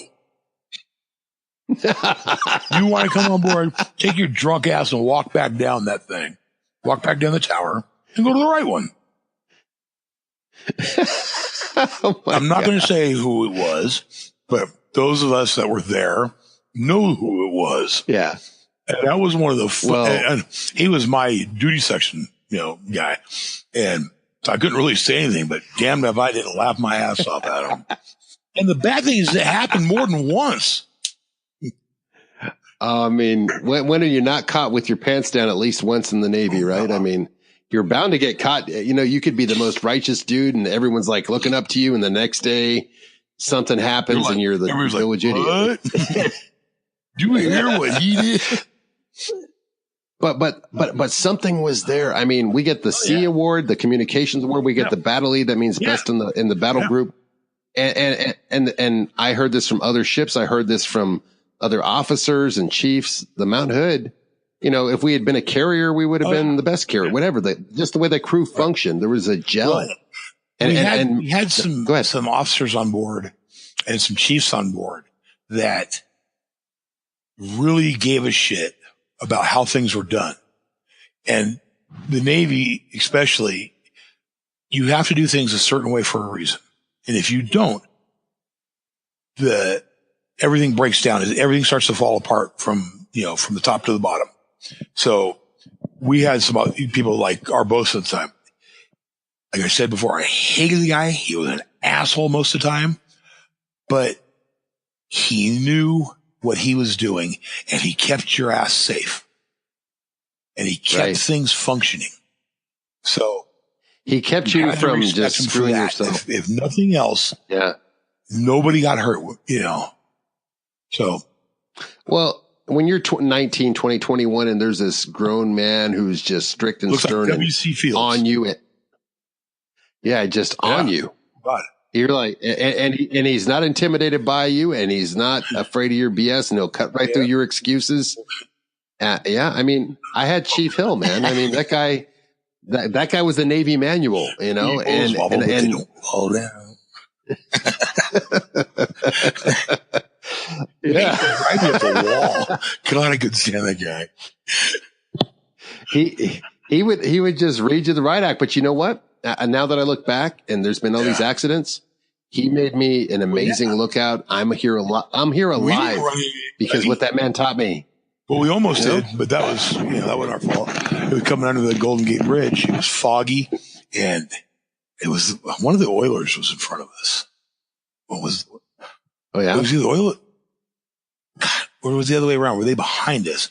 All I remember was the chief engineer was on the bridge. I was on the bridge, and he grabs the 1MC and just, Andrew, Mr. Chief Engineer, engine's back full. Because we were getting ready just to slam into the back. Yeah, we were getting ready to slam into the back of the ship in front of us. And whoever was coming in behind us was getting ready to slam into the back of us. Because the fog was so dense and so thick that the radar wasn't even working correctly. No, it was all the watch in the bridge keeping shit from going down like it should have on these other ships. 25 feet, before you could see them in front of us. And shit still stopped real quick, kind of like trains. No, they keep gliding. It's not a motorboat. Current. That helps. Yeah, I mean, maybe the ghost of Clint Eastwood escaping from Alcatraz pushed us aside. I don't know. No, he's still here, but I even actually met him, man. He's a cool guy. Yeah. Yeah. He's like, that guy, that's a manly man. That's the way you want to be as a man growing up. His grandson now, Scott Eastwood, is acting. He's kind of, he's got that air about him like his grandfather, so. Well, Clint, I met him because I was going, I know this is not even Navy, but hey guys, it's a story hour, right? I went down to Carmel and, I had, you know what's up. And I had one of the Raiders wanted to make a reality show while I was in real estate. He's like, you get a camera, shoot it for me. I'm like, okay. My first TV show, right? So I just go out there and we film him. We film George Lopez. We film everybody else. And then, we're trying to get to Clint. And there's this couple that wanted to be friends with Jeremy, who was played for the Raiders. And they're like, Jeremy, I'm more of a friend because they broke up. And they're like, you're my friend. You're not friends with Phil. And Phil's like, I don't listen to Lisa, whatever. Right. So Lisa decides to pull the trump card. She goes, oh, you want to interview Clint? I'm best friends with his wife. I'll hook it up. So me and him, we go down and we go meet with Chuck because I'm around the MMA. We go meet Chuck Liddell down in LA or actually Long Beach. We're in Long Beach and staying by the Hyatt there near the Queen Mary, whatever that boat is, right? The ghost ship. Yeah. The ghost ship, that's no joke, dude. I've been on there. Weird shit happens on that boat. We used to water ski right out back of her. Wow. Water ski in the ocean. That's ballsy. Every so often you'd see a fin come up. Start yelling at the guy that's skiing. You're like, hey man, look behind you. That's the California. That shark won't bite me. I'm from California. I'm cool. Sharks don't bite cool people. But it's like what's the movie with Adam Sandler? Where he's the vet? 51st Dates. Sharks. They only bite you when you touch their private parts. That's so funny. Hula. Hula was his name. We were down there with Chuck. These girls had told us, like, come on down, Chuck. We're throwing this great party for you at this club. It was this huge club, and there's like only 40 of people that showed up. And anyways, we sent Chuck off with them. Well, Chuck, I'll catch you later, because his buddy was my friend that used to work for me in real estate. Anyways, so Jeremy and I are sitting at that Hyatt, and he gets the call. I can get you, Clint. You're my friend, right? You're my friend, right? And so we're like, Clint Eastwood. And I had a Hummer at the time, a Humvee. We floored that thing, man. I was burning the brakes, and we floored it all the way from Long Beach the next day, got up to just to the end of the golf, at AT&T Classic, whatever it is. They're playing the golf tournament where all the celebs go in Carmel. And we get there and we get to the tower and there's Clint and this, and I had told my ex, we had just broke up. I said, hey, I meet Clint Eastwood. Me and him he's going to like me because I like him. And I go, I know we're friends. I haven't met him. She was like, you're never going to meet Clint Eastwood. Cause dude, I'd never gone anywhere around celebrities. I'd never done anything like that, but I just had a feeling. I call her up. I go, guess who I'm meeting today? Anyways, I'm there with Jeremy. Jeremy's nervous. He played in the Super Bowl when they played the Chargers way back when, right? In the 2000s. And so I go there. There's Clint. I'm like, what's up, buddy? And he's just like, hey, and he just likes me and we're just vibing. And he's like, you're the one interviewing me, right? And the Raider guy's sitting over there all, hi, Mr. Eastwood. I'm like, that's the guy interviewing you. Football been back to me. I'm filming.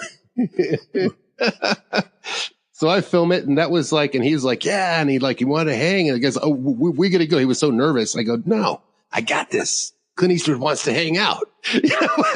But anyways, Mr. Raider guy dragged me away and I'm like, okay, Clint, I didn't want to look desperate or needy, whatever, but it was cool. He was as cool as he looked and as you and I perceive him, man. That was Dirty Harry. That was Dirty Harry right there. Clint, all his spaghetti westerns, they were, I love those, The Good, the Bad, the Ugly, Fistful of Dollars, A Few Dollars More, Hang 'em High. All those movies are great. But you want to know my absolute favorite Western is with Kevin Costner and Robert Duvall. Damn, if I just forget the name of it. No, not Tombstone. But, no, God. Oh, I feel like an idiot. Clint made a good one, too. What's the name of that movie?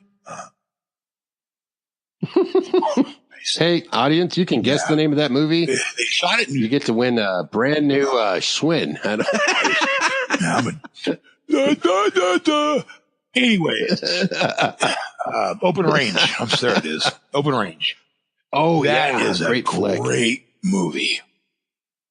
That just is fantastic. That is a good one. One of my all-time favorite movies. So back to what you were saying, like you wish you would have stayed in, you left your friends, but then we all would have get divided anyways into different ships. But you would hope to see Bob on a different base over in Guam or something or wherever you there's up, things right? that we did work-wise that when you do it with like one other person, there's something that's just over and above what you'd normally do that, it's like, me and this guy, we can do anything on here. For instance, I don't know if you remember, we had a tow line back in the second division. Okay. It was this enormous white cotton braided line. It was probably a good, 10 to 12 inches around. Well, and then it would accordion. So you can imagine the line like that, once it gets wet, gets incredibly heavy. Well, at the end of this line is the tow shackle, that goes to the other ship. And this thing weighs 75, 80 pounds on the end. So that in itself is an anchor. So you've got all this line out from your stern to the bow of another ship, which is, and the distance is slowly, getting longer and longer. Well, they disconnect. It was a practice thing that we did.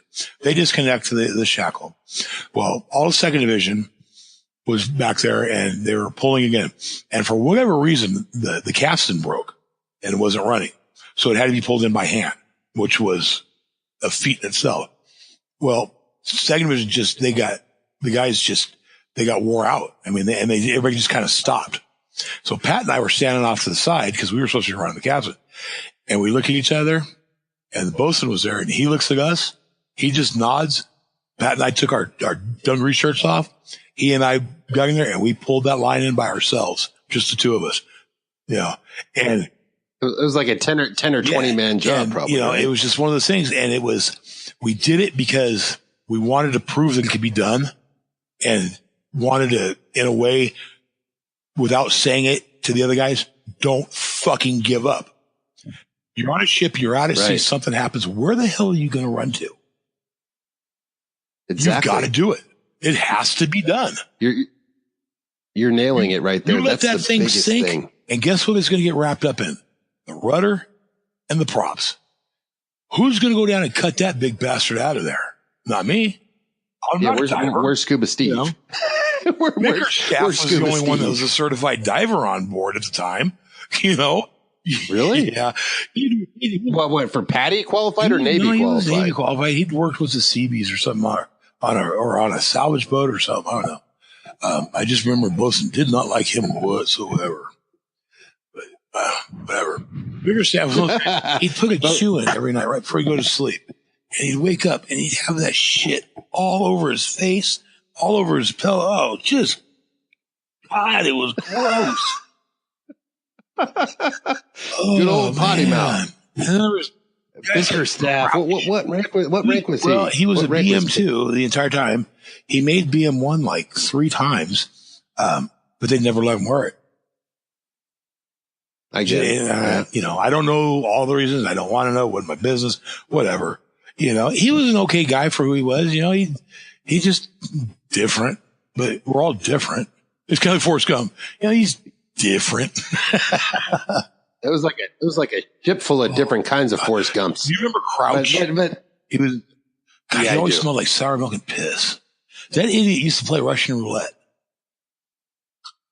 I did not know that. He seemed like he was a little he was off, way but you know, when we were that age, anybody that had a little offness to them, we didn't know what psychological No, we issues didn't. were. We were not like Now, yeah. I do now. Now I do. Yeah, but then I In now law I'd be enforcement, like, man, I look at people I've dealt with over the years, and I look back at guys that I used to just. Anyway, I won't say what, and I'm thinking, damn, man. well, no, you could profile somebody now. You can profile within seconds, basically. You know, it's just something that I got really good at. I could, you know, I can go in and I can meet you, and 30 seconds later, I'll tell you whether you did it or not. And by the time we're done, you're going to be thanking me for making you tell me that you did it. That was right. You wanted to let it out anyways. Well, it was just something that I was really good at. You know, I found my niche with that. In 12 years, I don't know how many, you know, a few hundred felonies, arrests. I only testified in court twice. I didn't have to. Wow. Save the No, they just paperwork. Get to let the out. point. We were like, yeah, I did it. That's. Yep, I dressed up like a scarecrow and chased those people at the mall. That was me. But yeah, Crouch was just, man, that guy was out there. Well, I'm looking back with grown up man wisdom. I'm almost 50, right? And I'm looking back and I know a lot more about life and I understand psychological things because I was in sales. So you study people that way too. You profile a buyer or a liar or why something will go sideways. So this guy thinks he's going to buy it, but he's really not motivated. He's just saying yes because he wants to make me happy. I shouldn't sell this to him. You're going to motivate him. Like if you're a good petty officer, you're going to motivate your guys. You know, and well, what you just said was lead by example. I've always had the philosophy that I would never ask anybody to do something that I wouldn't do first myself, especially if it was something that could cost you your life. And exactly standing around a line that's under tension on a ship is as dangerous as standing in front of somebody with a gun. Yeah, I mean, how many times did we watch that video? It's kind of like that, you know, that drunk driving video where somebody dies, but this is more like the line snap. Blood on the highway. Well, it's like leg snapping, leg ripping. It's like the movie Men of Honor with Cuba Gooding Jr. and Robert De Niro, where he was the diver and got his leg cut off, but went back to active duty. Had to fight to get back on active duty. You know, same thing, exactly. I mean, you can't just rip your leg off. It can rip you in half. You know, many people have died over the years with it. There's a new video I just saw on Best Gore of a guy where the anchor chain snaps and cuts the guy in half. And it just got published, a month or so ago on a merchant ship. So that happened on our ship. Did you see any incidents like that happen? We never had. I know it happened in the Gulf, I think. It happened in the Gulf to one guy. Well, it didn't happen while I was on. We never had a line under tension could give way. Came close a couple times. I mean, I saw some 3-inch lines get down to about it looked like an inch to half inch. And God, we had, what was that? He was the legal officer on board. He was our second division lieutenant for a while. And we were taking line in on the captain, and we had a line that was under so much pressure that we had everybody leave the fantail but 3 guys. And he walks down and steps over the line that's on the capstan. And I screaming at him to get the fuck off the fantail before he got himself and everybody else killed. And he's like, you can't talk to me that way. And the bosun, he looks at me and said, the hell he can't. You dumb son of a bitch. Bosun was so serious about business, he didn't care. He was whatever rank he needed to be at the time. When he made our chief stand in the center of the flight deck of the circle, told him not to move until he came back. So let's break down. We called him the gun deck chief or Chief Cheesy. I don't remember his real name. He wasn't the original chief when I came on board. He was the last one, and he was this goofy bastard.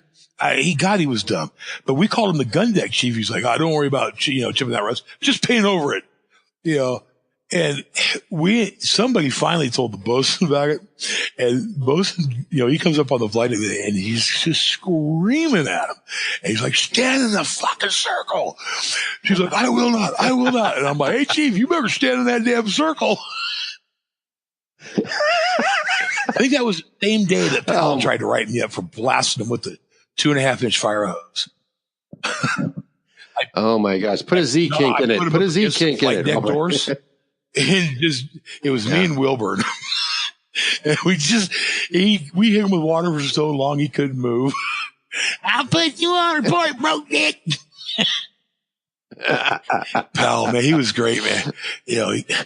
Me and all my brothers and sisters, all our hair and all our teeth started falling out when we was young. Where are you from, Joe? Well, we grew up in Fallon, Nevada. You're right. Fallon, Nevada, where you can cook your dinner on the rocks because they used to test nuclear weapons there. And you wonder why your hair and your teeth all fell out when you were a kid? Come on, man. Nuclear Nevada. God, I've been through a bunch of this. It's a desolate place. What's interesting about talking to you is you're able to paint the characters in the movie of our life so well. I mean, it's like, what's a real podcast? Bill and I were very polite. We were men. Mr. We respected each other. Coffee with Mr. Smith.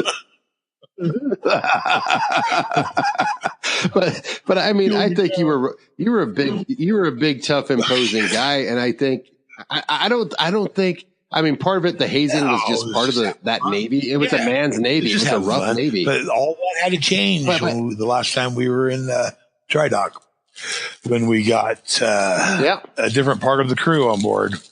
And that's when things kind of that's it. I didn't want to deal with that. I was working master arms then. And it just, from day one, it became a nightmare. Well, that's like, I served with them, and a lot of them did a great job. Yeah. A lot of women did it. I'm sure it got better as time went on, but at the very beginning, it was horrible. Yeah. Well, here's the crazy thing, because we had so much testosterone on that ship. And this was like a wild out animal's house. And like, okay, do you blame the guy because he was raised this way in this kind of Navy and then they changed on him? So there had to be some adaptation. And you're like, it just, you're like, fuck. Right. You just bite your tongue. But you know what?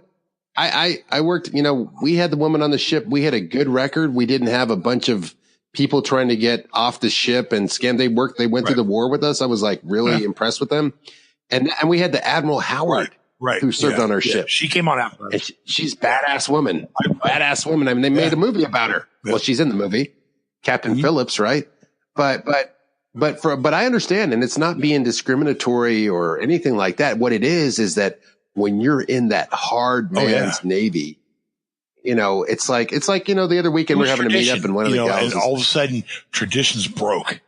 You're like, especially for me, 6 generations. I've been hearing family stories from the sailing days. And this can't happen to me. It didn't happen to them. It can't happen to me.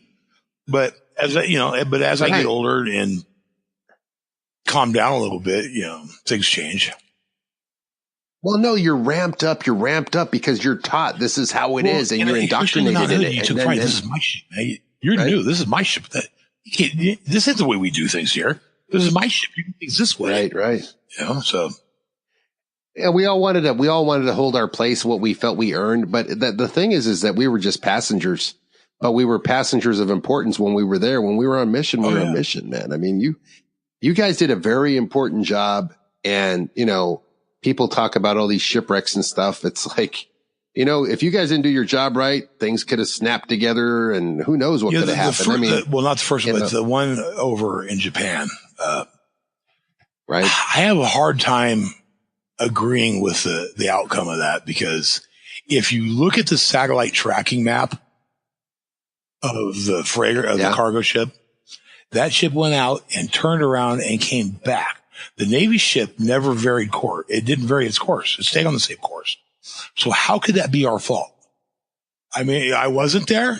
I haven't, I wasn't involved in the investigation, but just looking at what information is available to me, I still have a hard time seeing how they could blame it on us, because we're not the ones that came around and made this huge turn and hit, So but it could totally be their fault. But here's my flip side as signalman.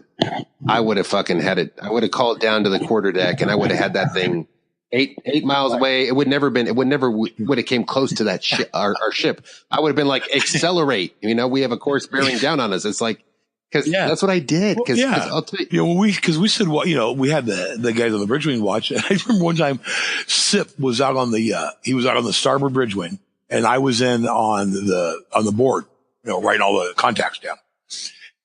Yeah. On the mo board. And all of a sudden Sip gets on, he's like, yo, bridge. And then you hear this, whoom, and this jet just comes down right at bridge level, man, and just blast by. It's like, yo, bridge, a plane, and then it's gone. But at least there was somebody there that saw it. Right. Well, that was my job. I don't know if you ever knew what I did, but I mean, you saw us doing semaphore and flags. I spent a long time, right? But as far as lookout, what we were trained to do by Chief, our day to day, we had to memorize all of Jane's fighting ships. We had to be able to look at a ship on the horizon. And then call a plane, call a contact, look for man overboard. I mean, we were and we were looking to communicate, right? So it's different if you just give me, if I was a guy in deck, I wouldn't think like a signalman. I'd just be like, I'm looking out for contacts. There's something on the port side, But if I'm a signalman, I'm looking for someone to communicate with, and I'm trying to see them, a bad guy, before they see us. Well, and I got the big guy. You can't have guys on the. Well, that's like being an infantryman almost. The first guy on site, the first guy fastest on the trigger. He's the one that gets to go home and eat dinner that night. That's right. So. That's right. The sniper.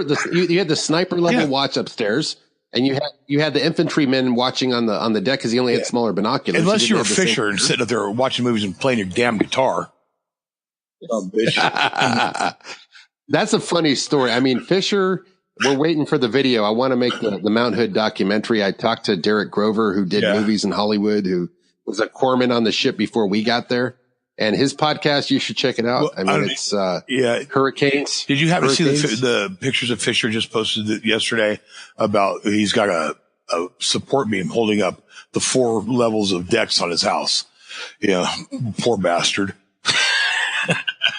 Right. Yeah. Well, he's relatively successful now, huh? Martin and his ex, they lived with my wife and I while we were in the Navy. And it's kind of weird how we became friends. When he first came on board, and anybody that knows Martin knows that he stutters a little bit.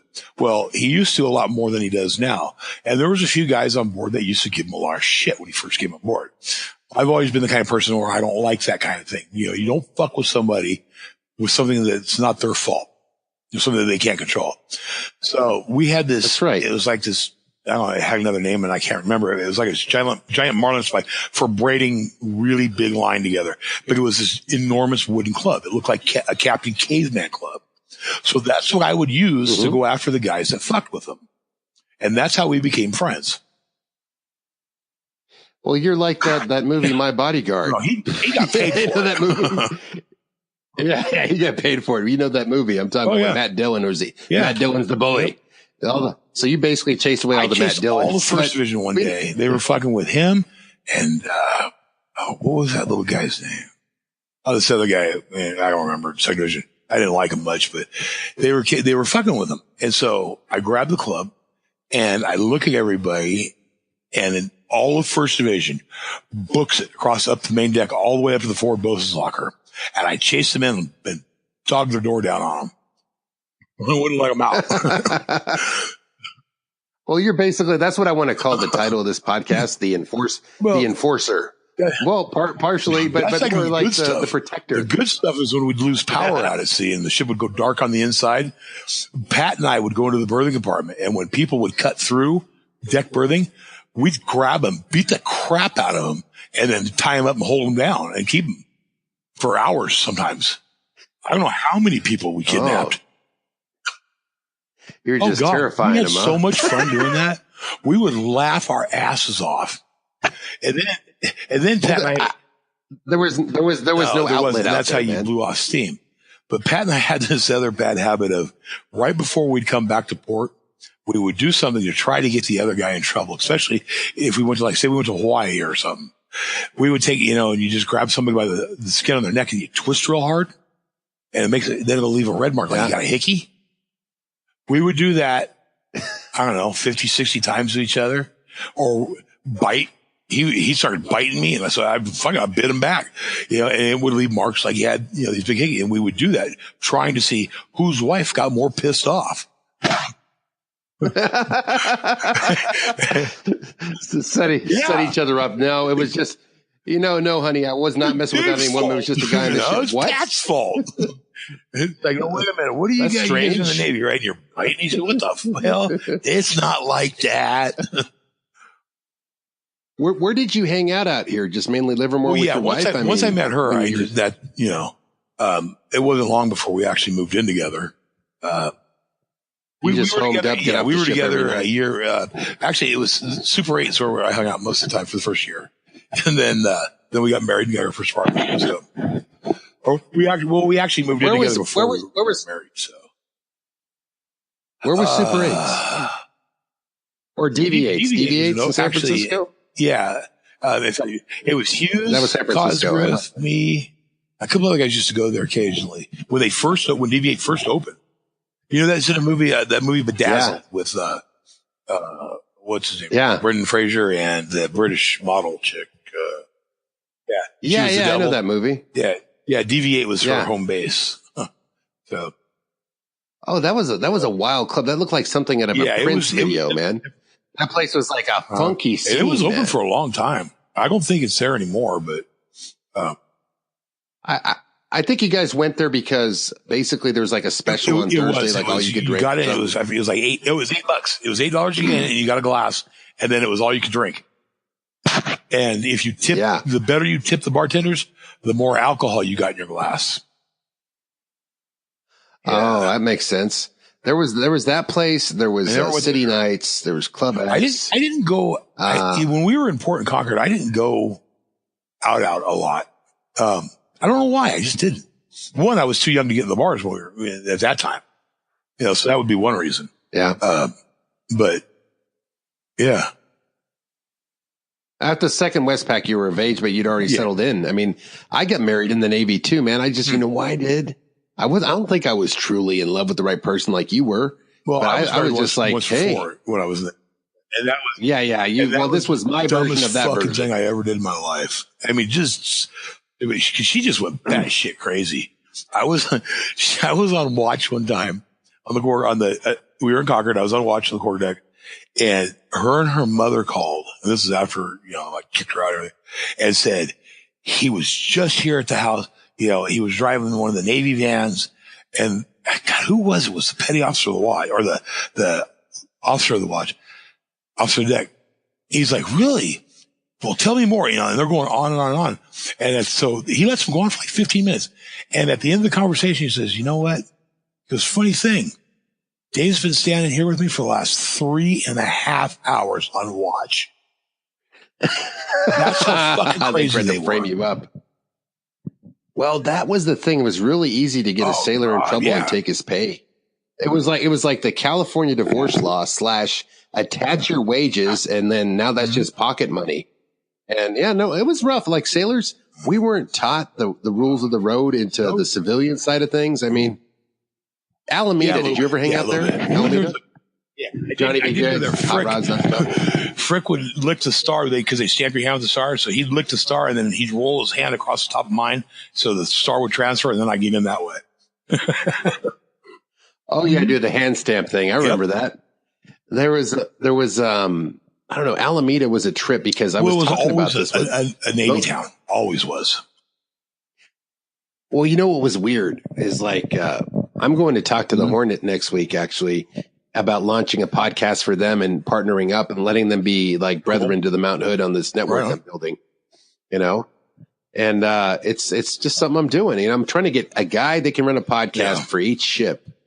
And you can have a ship, pick a ship, because I'm telling you, it's like my grandpa was on the ship that he was the most proud of was the USS Nevada battleship. The only battleship underway during, Pearl Harbor, when Pearl Harbor was attacked, except he wasn't on board. He had to be flown back to the States 2 days prior because of appendicitis. And that always tore him up that he wasn't there with his friends when a lot of them got killed. Wow. But there's a lot of people with that story, though. They were just shipped out the day before anything ever happened. The other ship that he was on was, hang on a second here. Let me think. It takes me a minute. Oh, hell, I got a picture on my phone. You're doing pretty good. Damn it. Oh, it was one of the decoy ships that we used towards the end of the war. Because when Germany and Japan were running out of torpedoes, they would surface and use their deck cannon to try and, sink commercial shipping and not waste the torpedoes they had left. Right. And here it is, the USS Anacapa. Originally, it was a lumber ship called the Coos Bay out of Oregon. Okay. So it was an Oregon lumber ship. It would take logs up and down the rivers and, to the different mills and stuff here.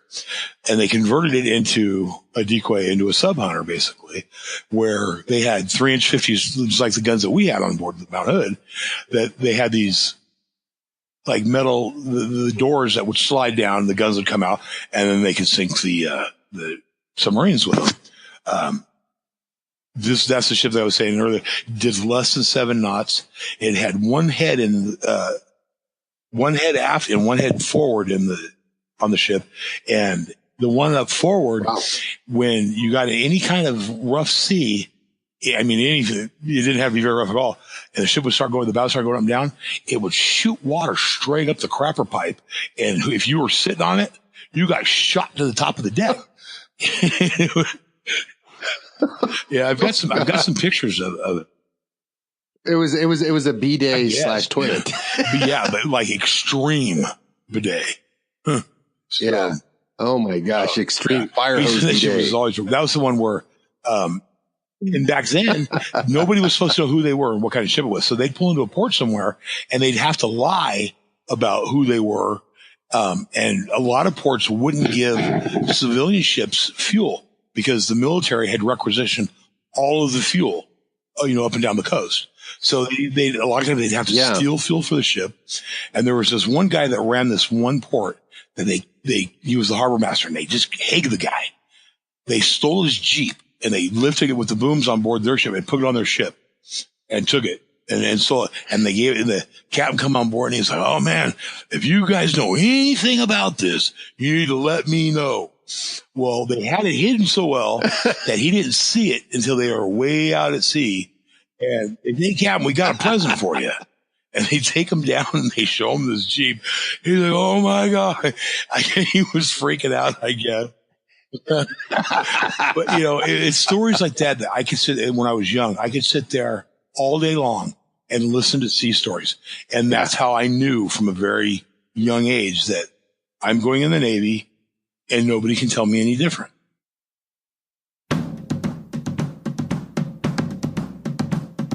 What will we do with the drunken sailor? What will we do with the drunken sailor? What will we do with the drunken sailor early in the morning? Way hey, and up she rises. Way hey, and up she rises. Way hey, and up she rises early in the morning. Shave his belly belly with a rusty razor, shave his belly with a rusty razor, shave his belly with a rusty razor early in the morning. Way hey and up she rises, way hey and up she rises, way hey and up she rises early in the morning. We'll put him in a longboat till he's sober, put him in a longboat till he's sober, put him in a longboat till he's sober early in the morning. Way hey and up she rises, way hey and up she rises, way hey and up she rises early in the morning.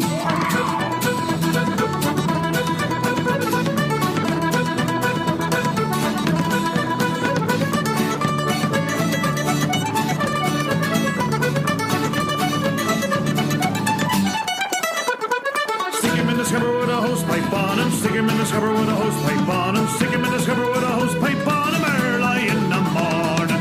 Way hey and up she rises, way hey and up she rises, way hey and up she rises early in the morning.